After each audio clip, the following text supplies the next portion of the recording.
جان بوجھ کر گناہ نہیں کریں گے، دنیا کے فیشن کے پیچھے نہیں بھاگیں گے، حضور کے طریقے کو اپنائیں گے، ظاہر میں بھی باطن میں بھی، شکل صورت بھی بنائیں گے حضور کی جیسی، دل بھی بنانے کی کوشش کریں گے حضور کے جیسا، باہر کی زندگی بھی اچھی بنائیں گے جیسے حضور کی اچھی تھی، اپنے گھر کے اندر کی زندگی بھی اچھی بنائیں گے جیسے حضور کی زندگی تھی۔ حضور اکرم صلی اللہ علیہ وسلم نے ایک مرتبہ صحابہ کرام سے ارشاد فرمایا، خیرکم خیرکم لأہلہ، تم میں سب سے اچھا وہ ہے جو اپنے گھر والوں کے ساتھ اچھا ہو، جو اپنی بیویوں کے ساتھ اچھا ہو، جو اپنے بچوں کے ساتھ اچھا ہو۔ باہر اچھا بننا بہت مشکل نہیں ہے، انسان کی آزمائش تو گھر میں ہوتی ہے۔ ماشاءاللہ باہر بڑے با اخلاق لوگ اندر جا کر کے کیا ہو جاتے ہیں، اللہ کی پناہ۔ تو حضور نے فرمایا، خیرکم خیرکم لأہلہ، تم میں سب سے اچھا وہ ہے جو اپنے گھر والوں کے لیے اچھا ہو، وَأَنَا خَيْرُكُمْ لِأَهْلِي، اور میں اپنے گھر والوں کے لیے تم سب کے مقابلے میں سب سے اچھا ہوں۔ تو باہر کی زندگی بھی اخلاق سے پر کریں گے، اندر کی زندگی بھی ٹھیک کریں گے انشاءاللہ، کریں گے، گھروں میں دین لانے کی کوشش کریں گے، اپنی بیویوں کو اپنے بچوں کو بہت پیار کے ساتھ بہت محبت کے ساتھ جہنم سے بچانے کی کوشش کریں گے، گھروں کو گناہوں سے خالی کریں گے، گھروں کو اللہ کی یاد سے اور اللہ کی عبادت سے آباد کریں گے، گھروں میں دینی باتیں کریں گے۔ اللہ کے نبی صلی اللہ علیہ وسلم جب اپنی ازواج مطہرات کے ساتھ بیٹھتے تھے، اپنے گھر والوں کے ساتھ بیٹھتے تھے تو ان سے دین کی باتیں کرتے تھے، آخرت کی باتیں کرتے تھے، قبر و حشر کی باتیں کرتے تھے۔ قرآن پاک میں اس کی گواہی دی ہے۔ یہی سورہ احزاب جس کی آیات کی تلاوت آج کی گئی، اسی سورہ احزاب میں اللہ تعالیٰ نے ازواج مطہرات سے ارشاد فرمایا، وَاذْكُرْنَ مَا يُتْلَى فِي بُيُوتِكُنَّ مِنْ آيَاتِ اللَّهِ وَالْحِكْمَةِ، تمہارے گھروں میں جو اللہ کی آیات پڑھی جاتی ہیں اور جو حکمت کی باتیں کی جاتی ہیں، تم لوگ آپس میں ان کو دہرایا کرو۔ تو یہ آیات کون پڑھتا تھا، یہ حکمت کی باتیں کون کرتا تھا؟ اللہ کے نبی صلی اللہ علیہ وسلم اللہ کی آیات پڑھ کر سناتے تھے، اللہ کے نبی صلی اللہ علیہ وسلم حکمت کی باتیں کرتے تھے۔ تو اللہ تعالیٰ ازواج مطہرات سے کہہ رہے ہیں، بعد میں تم لوگ آپس میں اس کا مذاکرہ کیا کرو، ہم اپنی بیوی کے ساتھ اپنے بچوں کے ساتھ بیٹھ کر کے آخرت کی باتیں کیا کریں گے، کوئی دینی کتابیں تھوڑی دیر پڑھا کریں گے، سنا کریں گے، سنایا کریں گے، اپنے بچوں کو انبیاء کرام علیہ الصلوۃ والسلام کے واقعات سنائیں گے، حضرات صحابہ کرام کے واقعات سنائیں گے۔ آج کل کیا حال ہو گیا، بچے بچپن سے سانپ کی کہانی، بلی کی کہانی، کتے کی کہانی، مگرمچھ کی کہانی، فلاں کی کہانی، اور اس کے بعد ذرا آگے بڑھے تو بگڑے ہوئے انسانوں کی کہانیاں، اللہ کے نافرمانوں کی کہانیاں، وہی بولتے ہیں، وہی سنتے ہیں، وہی دیکھتے ہیں، وہی کارٹون وغیرہ دیکھتے ہیں۔ اس کا اثر پڑتا ہے ان کے کردار پر، اس کا اثر پڑتا ہے ان کی شخصیت پر۔ تو ذرا ہم اپنے گھر کا ماحول بدلیں گے، انبیاء کرام کے واقعات سنائیں گے، صحابہ کرام کے واقعات سنائیں گے، اولیاء اعظام کے واقعات سنائیں گے، ایسی کتابیں لا کر اپنے بچوں کو دیں گے، اپنی بیویوں کو دیں گے، بچوں کو دیں گے، جن سے بچوں کے اندر دلچسپی پیدا ہو اور بچے اچھی کہانیاں پڑھیں، اچھے لوگوں کے حالات پڑھیں۔ یہ سنت ہے نبی اکرم صلی اللہ علیہ وسلم۔ اور حضور اکرم صلی اللہ علیہ وسلم اچھا خاصا وقت مسجد میں گزارتے تھے۔ ہم لوگوں کا کیا حال ہو گیا، جب جماعت کھڑی ہونے لگی تب گئے اور سلام پھیرتی ایسا بھاگے جیسے کوئی ڈنڈا لے کر کھڑا ہے، نہیں نکلے تو دو چار پڑ جائیں گے۔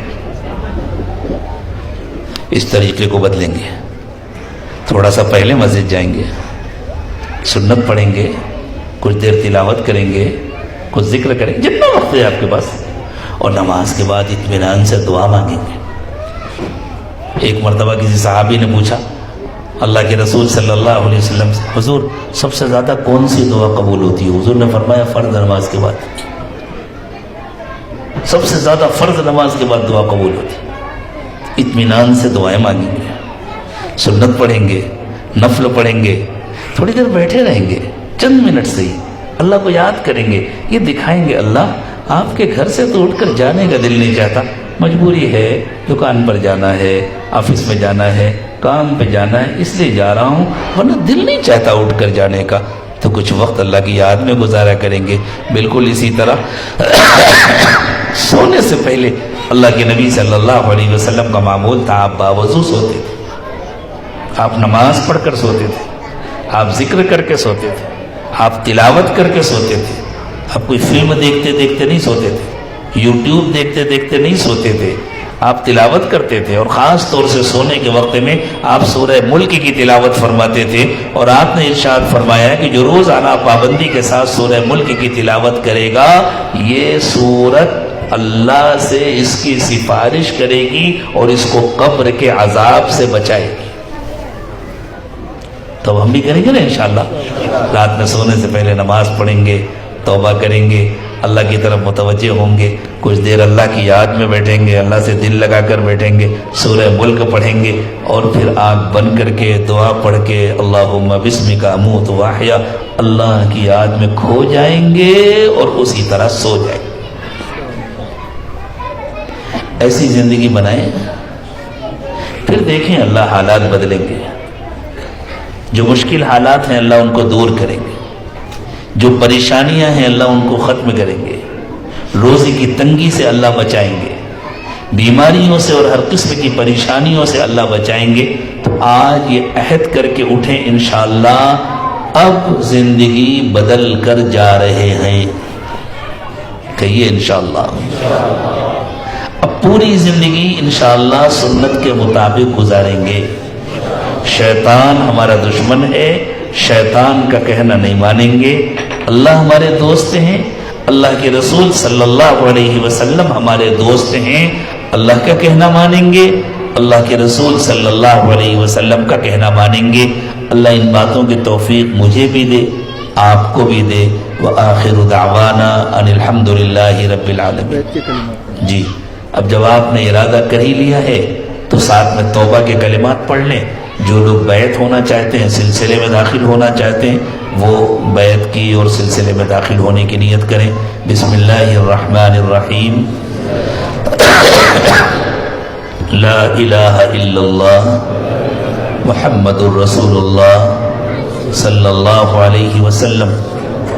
آمنت باللہ وملائکتہ وکتبہ ورسلہ والیوم الآخر والقدر خیرہ وشرہ من اللہ تعالی والبعث بعد الموت۔ آمنت باللہ کما ہوا باسمائہ وصفاتہ وقبلت جمیع احکامہ۔ اشہد ان لا الہ الا اللہ واشہد ان محمدا عبدہ ورسولہ۔ استغفر اللہ ربی من کل ذنب واتوب الیہ برحمتک یا ارحم الراحمین۔ میرے دوستو، جن لوگوں نے بیعت کی نیت کی، سلسلہ عالیہ نقشبندیہ میں داخل ہوئے، وہ معمولات کو غور سے سنیں اور ان معمولات کی پابندی کریں تو انشاءاللہ پورا فائدہ ہوگا۔ صبح و شام کی تسبیحات پڑھا کریں،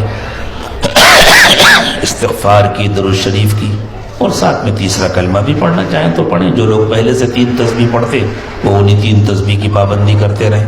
روزانہ قرآن پاک کی تلاوت کریں، چلتے پھرتے اٹھتے بیٹھتے ہر وقت دل میں اللہ کا دھیان رکھیں، گناہوں سے بچنے کی پوری کوشش کریں، زندگی کو گناہوں کی گندگی سے خالی کریں، اور روزانہ صبح اور شام کچھ وقت نکالیں خالص اللہ کی یاد میں کھو جانے کے لیے۔ اس کو مراقبہ کہتے ہیں کہ آنکھ بند کر کے، سر جھکا کر کے پورا دھیان دل پر جمع کر بیٹھیں اور بس اللہ کی یاد میں کھو جائیں۔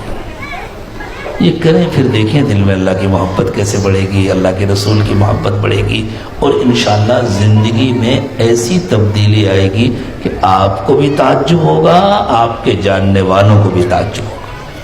اور مہینے میں 1 مرتبہ اپنے حالات کی اطلاع کریں۔ آپ کے ہاں الحمدللہ شہر کے باہر جو خانقاہ ہے دارالاحسان، وہاں ہر مہینے 3 دن کی مجلس ہوتی ہے، کل انشاءاللہ شام سے شروع ہوگی، جمعہ سنیچر اتوار، تو تھوڑا سا وقت فارغ کر کے وہاں آ جایا کریں، 2 راتیں وہاں ہمارے ساتھ گزارا کریں، وہاں کے اعمال میں شریک ہوں، وہاں تہجد پڑھیں، وہاں دعائیں مانگیں، وہاں دیر تک مراقبہ کریں، اور پھر دیکھیں انشاءاللہ جب آپ ہر مہینے مجلس میں شرکت کریں گے تو پورے مہینے اس کا آپ کو اپنی زندگی میں اثر محسوس ہوگا انشاءاللہ۔ کریں گے نا سب لوگ؟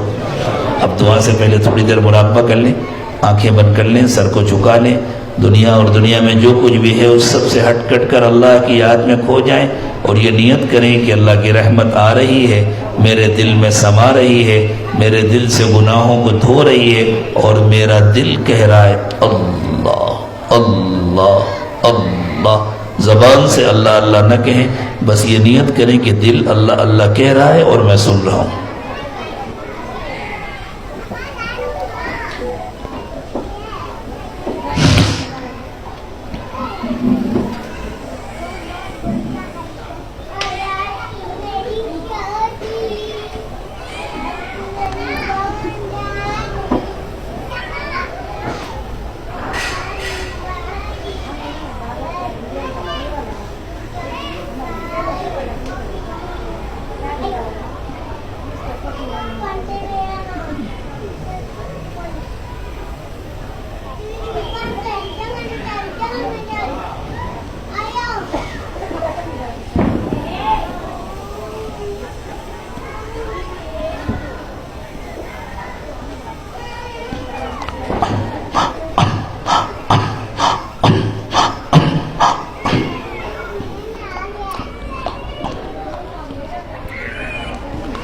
لا الہ الا اللہ